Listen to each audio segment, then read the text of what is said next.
Tudo bem, gente? Espero que vocês estejam bem. Espero que tenham ficado claros os conceitos abordados na nossa aula da semana passada, tá? Na aula de hoje, nós vamos falar do ser humano, da arte e o seu tempo. Então, a gente vai dividir ao longo dessas próximas aulas a arte dentro dos seus períodos históricos. E para começar, nós vamos falar da arte na pré-história. E aí nós vamos dividir a arte na pré-história em 3 períodos. O primeiro período vai ser o Paleolítico, o segundo vai ser o Neolítico e o terceiro vai ser a Idade dos Metais. Para a gente entender um pouco sobre os paleolíticos, a gente precisa saber que eles eram nômades, que eles caçavam animais, colhiam frutos e quando faltava comida ou algum fenômeno natural os afetavam, eles mudavam de lugar. Tudo começa em relação à história da arte quando o homem da pré-história associou a forma com a função. Ou seja, quando eles viram que alguns galhos e algumas pedras tinham uma boa forma para poder fazer uma lança. E essa ideia de forma e função também se aplicou na arte, onde foi lá que surgiram as primeiras pinturas, que são as pinturas rupestres, tá?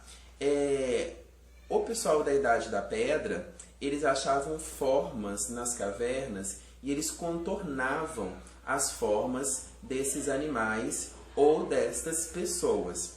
É como se nós estivéssemos deitado, observando as nuvens e vendo formas de coisas, de objetos, de animais lá. Eles faziam isso no início, procuravam essas formas, achavam essas formas nas pedras das cavernas e eles contornavam essas formas de animais e pessoas.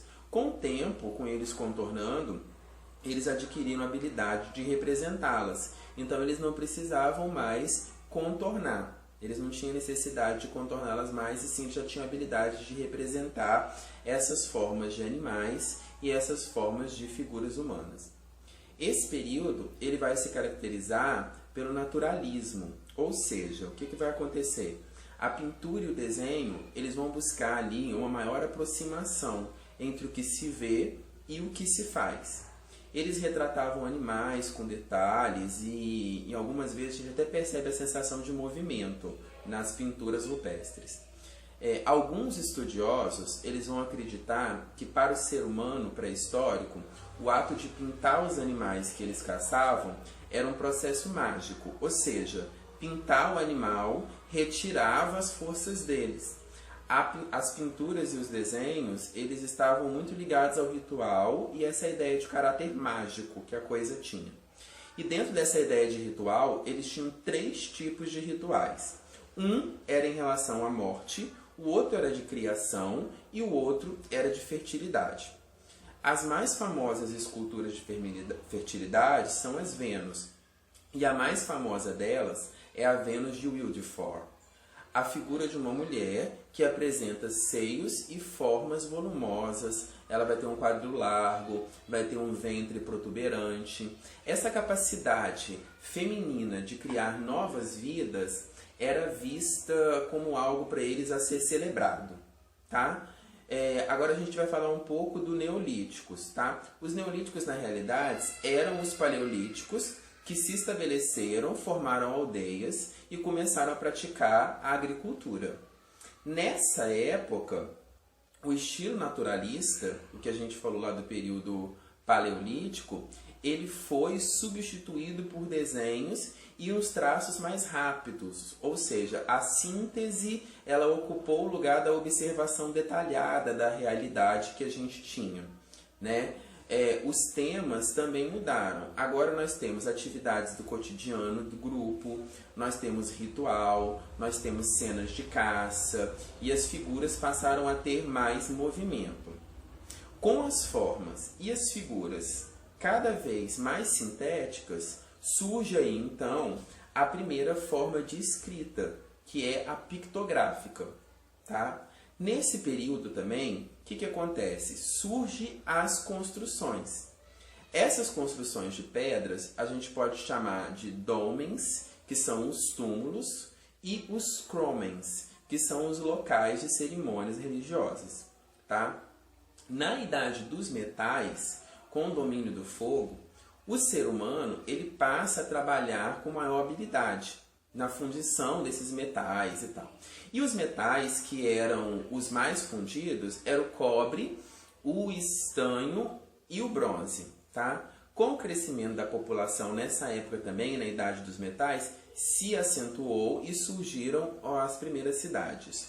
Com o domínio da fundição, o ser humano ele começa a criar instrumentos mais elaborados, mais eficientes para a agricultura e para a caça. Ele começa a fabricar utensílios domésticos e adornos. E na arte também isso não fica diferente. Nesta época surgiram e foram feitas várias esculturas de bronze.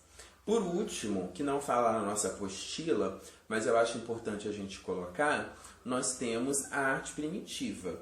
A arte primitiva, ela era chamada assim porque os povos que a fizeram não desenvolveram como os outros povos, tá?